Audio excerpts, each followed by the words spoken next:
Hot debate about the president's proposal in the State of the Union to raise the minimum wage in America.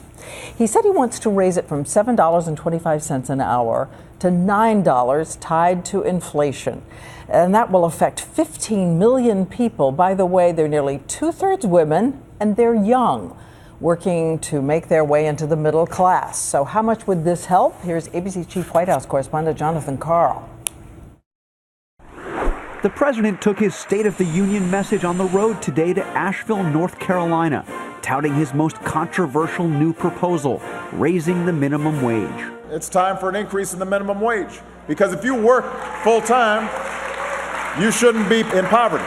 Lucas Case of Henderson County, North Carolina, is a high school grad who couldn't afford college. He makes the minimum wage washing dishes. Well, it's not fun living paycheck to paycheck. Working 30 hours a week, Lucas earns just $217. A raise to $9 an hour would mean $52 a week more in his paycheck. What would he do with the extra money? Be able to do more things, have a better life. The raise would be enough to lift at least some people out of poverty. A full-time minimum wage worker earns $14,500 a year. For a single parent with a child, that's below the federal poverty line. $9 an hour means an annual salary of $18,000, slightly above the poverty level.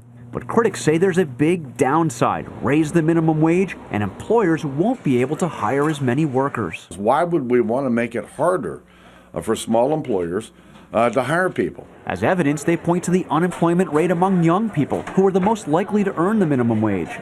Youth unemployment went up after the minimum wage was increased 6 years ago, and it now stands at nearly 24%, much higher than the overall unemployment rate.